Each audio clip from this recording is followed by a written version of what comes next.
नमस्कार, मैं आलोक कुमार जैन अपने यूट्यूब चैनल में आप सभी का स्वागत करता हूँ। आज का जो विषय है मेरा, वह है बेडरूम, शयन कक्ष। आवास में कौन-सा बेडरूम किस व्यक्ति के लिए अलॉट होना चाहिए, इस बारे में मैं आपसे डिस्कशन करूँगा। सबसे पहले मैं आपको ये बताना चाहूँगा कि वास्तु अपने आप में कुछ नहीं करता है। आप यदि कि सोचें कि आपने वास्तु का पूर्ण रूप से अनुपालन अपने घर घर में कर रखा है और रह रहे हैं, तो बिना आपके कर्म और भाग्य के आपको सब कुछ अपने आप ही प्राप्त होता जाएगा, ये संभव नहीं है। हम सभी ये जानते हैं कि मानव का जीवन जो है उसके भाग्य और कर्म पर आधारित होता है। तो आपके कर्मों और भाग्य के आधार पर जो भी आपके परिणाम या फल आपके लिए नियत किए गए हैं, वास्तु सिर्फ उसमें एक तरह से उत्प्रेरक का कार्य करता है। It makes sweet things sweeter and bitter less bitter. अब मैं दूसरी बात ये कहना चाहूंगा कि वास्तु का जो एप्लीकेशन है, इसके आधार क्या है? तो इसके तो मुख्य रूप से आपके धार्मिक आधार है। वैदिक काल से वास्तु को का उल्लेख हमारे ग्रंथों में आता है। धार्मिक रूप से भी हर दिशा में हर किसी भगवान का वास और निवास, देवी देवता का निवास धार्मिक रूप से बताया जाता है। ज्योतिषाचार्य की अगर हम बात करें तो हर दिशा में वो अलग अलग ग्रह की स्थिति बता देंगे आपको। एडवांस वास्तु या साइंटिफिक वास्तु के अनुसार जब हम घर का निर्माण करते हैं, चार दीवारी का निर्माण करके हम स्लैब डाल देते हैं, तो घर के अंदर भी एक एनर्जी जोन डेवलप हो जाता है। And highest level of energy remains at south west direction, that is नैऋत्य कोण, and the minimum energy level lies at northeast direction, which is Ishan कोण। और एनर्जी का फ्लो है, उनका ये कहना है कि ये हायर लेवल से लोअर लेवल की तरफ जाती है। मतलब नैऋत्य कोण से यह ईशान कोण की तरफ एनर्जी का फ्लो हमारे घर में डेवलप हो जाता है। इसी प्रकार के एक मैग्नेटिक जोन भी जो अर्थ का जो हमारा मैग्नेटिक नॉर्थ और साउथ पोल है, तो मैग्नेटिक लाइंस हैं, उनकी वजह से एक साउथ वेस्ट डायरेक्शन से नॉर्थ ईस्ट डायरेक्शन की तरफ एक मैग्नेटिक फील्ड भी हमारा डेवलप हो जाता है। तो थोड़ा-सा इस बात को आप ध्यान में रखें। आगे जब मैं बेडरूम की चर्चा करूँगा, तो मैं इस बिंदु पर भी आपको को हाइलाइट करूँगा। अब हम देखते हैं कि हमारे घर में 4 कैटेगरी के लोग आपको मिलेंगे। मदर-फादर होंगे, उनके लड़के और बहू होंगे। मतलब बच्चे उनके 2 प्रकार के हो सकते हैं, विवाहित और अविवाहित बच्चे होंगे। अगर विवाहित बच्चे हैं, तो उनके भी बच्चे होंगे। तो सबसे पहले मैं आपसे बात करूँगा कि उम, गृह स्वामी यदि आप कहें तो माता-पिता को आप कह सकते हैं। गृह स्वामी का बेडरूम किस डायरेक्शन में होना चाहिए? तो वास्तु सम्मत जो सॉल्यूशन दिया हुआ है, वह यह है कि गृह स्वामी का बेडरूम सर्वाधिक उचित विकल्प नैऋत्य कोण का है। नैऋत्य कोण जैसे मैंने बताया है, ये सर्वाधिक एनर्जी का ज़ोन भी आपके घर में माना जाता है।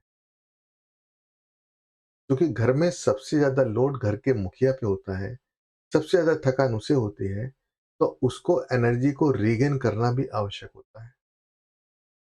यदि नैऋत्य कोण में उसका हमने बेडरूम बना दिया, तो उसको एनर्जी रीगेन, वो जितनी एनर्जी अपनी खर्च कर रहा है दिन भर में, रात में अच्छी नींद लेते हुए पूरी एनर्जी को रीगेन वो कर सकता है।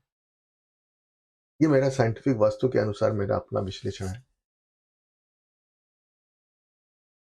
अब इस डायरेक्शन में अगर गृहस्वामी आपका सोता है, तो उसके फायदे क्या होते हैं उसको? सबसे बड़ा फायदा है, उसकी नींद अच्छी आएगी और उसका स्वास्थ्य बेहतर होगा। आप जानते हैं कि अगर आपकी नींद और स्वास्थ्य दोनों बेहतर हैं, तो नेचुरल वे में आपका एनर्जी लेवल भी बहुत हाई होगा। आप में आत्मविश्वास बढ़ता है, आप में निर्णय लेने की क्षमता बढ़ती है, आप में लीडिंग क्वालिटी बढ़ती है। आप अपने परिवार को सही तरीके से लीड कर सकते हैं, सही दिशा प्रदान कर सकते हैं। यह बेनिफिट अगर आपने गृह स्वामी को साउथ वेस्ट डायरेक्शन, नैऋत्य दिशा का बेडरूम अगर प्रोवाइड कर दिया है, तो यह उनको प्राप्त होगा। अब बात आती है विवाहित बच्चों की, वर-वधू को। तो वर-वधू को भी इसी दिशा का बेडरूम दिया जाना वास्तु में उल्लिखित है। अब माता-पिता भी हैं, बच्चे भी हैं, लड़के-बहू भी हैं, और घर का मकान आपका 2 मंजिल में बना हुआ है। तो पहले मंजिल का जो आप बेडरूम है नैऋत्य कोण का, वह गृह स्वामी को दीजिए। ये तो बात हो गई आपकी गृह स्वामी के शयन कक्ष की। अगर गलती से मैंने आपको अपने विषय में ये भी कहा है कि तलाक से बचें। यदि आपने गृह स्वामी को या नए विवाहित बच्चों को आग्नेय कोण का बेडरूम दे दिया है, तो आप ये समझ लीजिए कि आपके घर में मुसीबतों का पहाड़ टूट जाएगा।